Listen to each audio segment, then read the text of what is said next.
Assalamualaikum warahmatullahi wabarakatuh. Perkenalkan saya Ramadan Gunawan dengan NIM 1908044. Di sini saya akan menyajikan sebuah video presentasi yang berjudul Islam di Bali, keadaan di Bali sebelum masuknya Islam dan pengaruhnya setelah masuk Islam.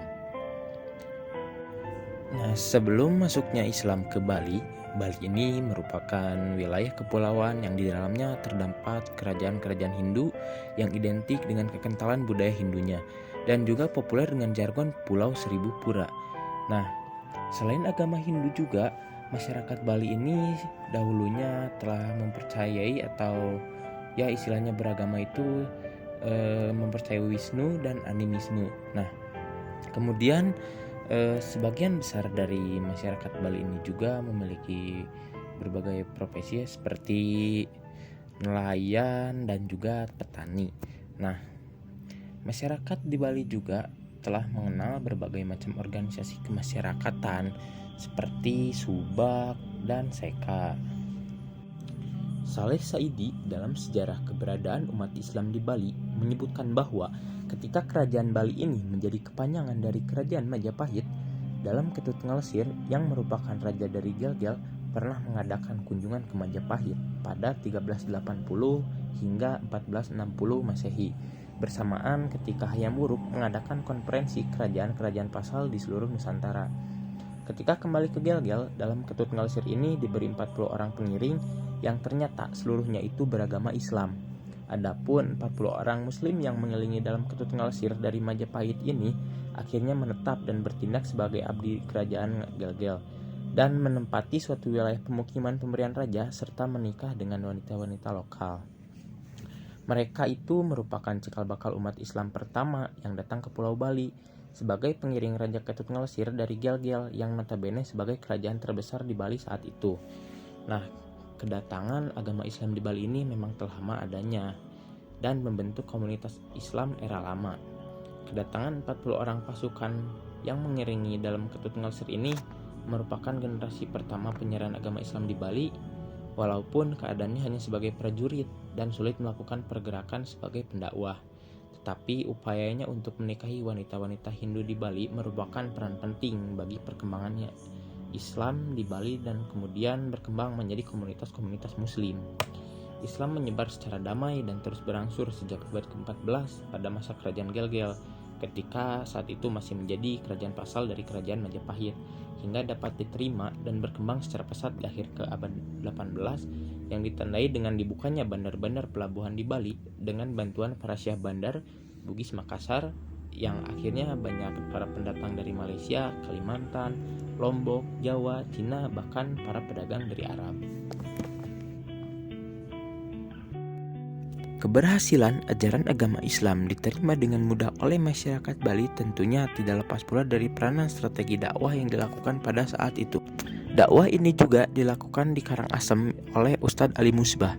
Ali Musbah ini merupakan seorang pendiri pesantren di Karangasem yang kesehariannya mengasuh santri-santri di pondok pesantren dan juga berdakwah di masyarakat. Kemudian strategi dakwah yang dilakukan oleh Ustadz Ali Musbah yaitu dakwah melalui pendidikan. Pendidikan yang dilakukan oleh Ustadz Ali Musbah ini berupa pendidikan Al-Quran dan pendidikan agama Islam. Dalam menjalankan strategi itu, Ustadz Ali Musbah mendirikan sebuah mushola dan taman pendidikan Al-Quran atau TPQ.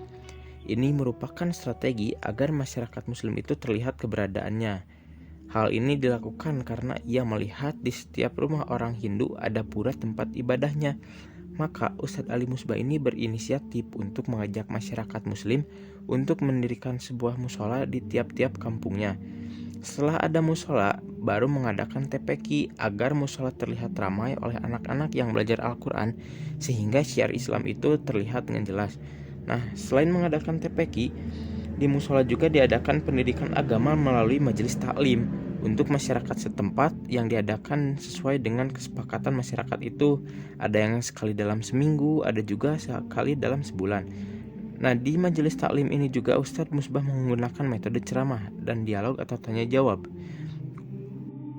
pengaruh setelah masuknya Islam di Bali ini, pada tahun 1848 didirikan sebuah masjid yang tanahnya merupakan wakaf dari Enci Yakub, penduduk Terengganu di bawah tanggung jawab Syekh Abdullah bin Yahya Al-Qadri bersama Al-Khatib Abdul Hamid dan Panglima Datu yang memiliki keahlian dalam membangun masjid. Selanjutnya pada tahun 1850 berdatangan para ulama semenanjung Melayu dari kalangan Alawiyin yang dikenal dengan sebutan Syarif Tua dan juga Syekh Bawazir yang kemudian wafat di Banyuwangi. Setelah beberapa tahun kemudian berdatangan pula orang-orang Jawa, Madura, Sasak, Cina, Arab, dan lain-lain, membuat komunitas-komunitas Islam menjadi semakin luas. Mereka diperkirakan berdatangan pada abad ke-19 hingga abad ke-20 dengan membawa motif ekonomi seiring dengan kemajuan Bali sebagai wilayah yang terbuka dan menjanjikan ekonomi yang menguntungkan. Akhirnya, orang-orang Muslim juga membangun berbagai lembaga Islam seperti pesantren. Kaum Muslimin di Jemberana kemudian membangun pesantren dan memiliki 8 buah ma'had atau pondok pesantren. Yang paling besar ialah Syamsul Huda yang didirikan pada tahun 1953. Kemudian juga ada Ma'had Manbaul Ulun dengan jumlah santri kurang lebih 250, Hayatul Islam, Riyadus Sholihin, Nurut Ta'lim, Tarbiyatul Atfal, dan Talim As-Sabiyan.